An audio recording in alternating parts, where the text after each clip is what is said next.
আচ্ছা না নাই? আচ্ছা কেউ কি মনে করেন যে আহলে হাদিস পৌঁছে দেওয়া উচিত না? কেউ কি আছে? থাকলে একটু হাত বলেন তো।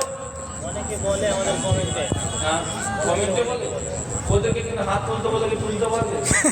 এখানে কেউ আছে? আরে মারামারি করবো না রে ভাই। মানে আহলে হাদিস পৌঁছে দেওয়া উচিত না বা ঠিক না, মুসলিমই বলতে হবে। কোরআন আলা মুসলিম নাম রেখেছে। এমন কেউ আছে যে এরকম বিশ্বাস করেন? থাকলে একটু হাত তোলেন। কেউ নাই? আপনার হাত তুলেন না কি আপনি? আপনি আছেন? আপনার নাম কি? মোহাম্মদ ফেরদাউস। হ্যাঁ, মোহাম্মদ ফেরদাউস। মোহাম্মদ ফেরদাউস। ফেরদৌস। মোহাম্মদ ফেরদাউস। মোহাম্মদ ফেরদৌস, মাশাআল্লাহ। কি দাবি? দাবি না, বললাম কি যেহেতু কোরআনে মানে মুসলমান বলতে বলা হয় তাহলে হাদিস কেন বলবো, মানে এটা সরাসরি নাম আছে তো কেন ব্যবহার করবো ওটা? মাশাআল্লাহ। ওনার দাবি দাবি না, এটা কেন বলবো এটা জানতে চাই। কেন মানে তো দাবি আপনার, এটা আপনার আর্গুমেন্ট। এটাই আর্গুমেন্ট যে কোরআনে সরাসরি আল্লাহ মুসলিম নাম রেখে দিয়েছেন। সামাকুল মুসলিমিন সূরা হাজর আয়াত নম্বর 1। তো আমরা কেন নিজেকে আল্লাহ পরিচয় দেবো, তাই না? যেহেতু ডাইরেক্ট কোরআনে আল্লাহ নাম রেখে দিয়েছে আমাদের নাম মুসলিম। তবে আপনার যখন আপনার নাম জিজ্ঞেস করলাম, আপনি কি নাম বললেন? মোহাম্মদ ফেরদাউস। কেন ভাই? আল্লাহ তো নাম রেখেছেন। আমার বাবা মার নাম রেখেছে না। ও আল্লাহ কি নাম রেখেছে? মুসলিম।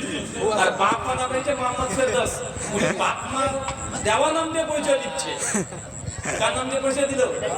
বাবা মার দেওয়া নাম দিয়ে পরিচয় দিয়েছে। একদিকে আল্লাহ দিয়েছে কি নাম?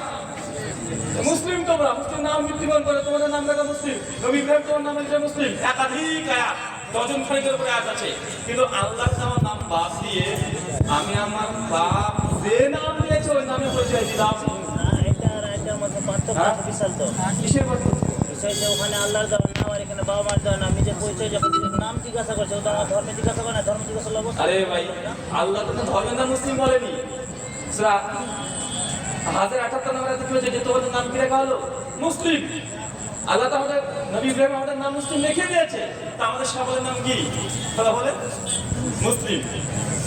আপনার বাপকে আল্লাহ কি বলেছে যে মোহাম্মদ ফেরদৌস নাম রাখো? জাতি হিসেবে মুসলিম। না, এই কথা তো আপনার ব্যাখ্যা। আপনার ব্যাখ্যা নিব কেন? এটা আপনার ব্যাখ্যা নয়। কোন জাত হিসাবে, কোন পদবী হিসাবে, এটা তো আমি আপনি ব্যাখ্যা করলাম, তাই নাকি? হ্যাঁ, সেটা তো সম্পূর্ণ মুসলমানই বলতে বলছে কেন? তার মানে বোঝা গেল, হ্যাঁ এটা বলতে নাকি হাদিসে তো আছে তুমি ভালো ভালো নাম রাখতে বলেছে, তাই না? তো ভালো নাম কোনটা এটাও হাদিসে আছে। আল্লাহ নবী বলছেন দুটো নাম আল্লাহর কাছে সবচেয়ে উত্তম, একটা আব্দুল্লাহ, একটা আব্দুর রহমান। তৃতীয় মোহাম্মদ ফেরদৌস নাম যে উত্তম, কোন হাদিসে নাই। রুহুল আমিন যে উত্তম নাম, এটা কোন হাদিসে নাই। দুটো নাম আল্লাহ পছন্দ করেন, একটা কি আব্দুল্লাহ, একটা আব্দুর রহমান। তাই আমাদের সবার নাম আব্দুল্লাহ আর আব্দুর রহমান রাখতে হবে। তো নাম তো রাখতে বলা হয় নাকি? আরে ভাই, উত্তমটা তো করবেন, তাই না? তো উত্তম কোনটা? তাই নাম করতে বলা হয়েছে না, যে অনেকে তো প্রমাণ দেওয়া তো যায়। আপনি মোহাম্মদ ফেরদৌস বললেন কেন? আমি তো আপনার নাম জিজ্ঞাসা করেছি। আমার প্রশ্নের সাথে কোনো মিল নাই, ঠিক আছে? এটা ভিডিও করে খালি সোশ্যাল মিডিয়ায় ছাড়া যাবে, কিন্তু এটা ঠিক আছে। শুনেন ভাই, আল্লাহ আমাদের নাম ডাইরেক্ট থেকে দিয়েছে কি বলেন? মুসলিম। তো আমরা মুসলিম পরিচয় দেব, তাই না? তো আমি ওই জন্য আপনার নাম কি? আমার নাম মোহাম্মদ ফেরদাউস। আমার মোহাম্মদ ফেরদৌস বলছে। এটা তো আপনার আব্বা দিয়েছে। এটা কে দিয়েছে? এটা আমার আপুর দাস। তা আব্বু দেন নামে পরিচয় দিচ্ছেন কেন? যেটা আল্লাহ দিয়েছে সেটা দেন।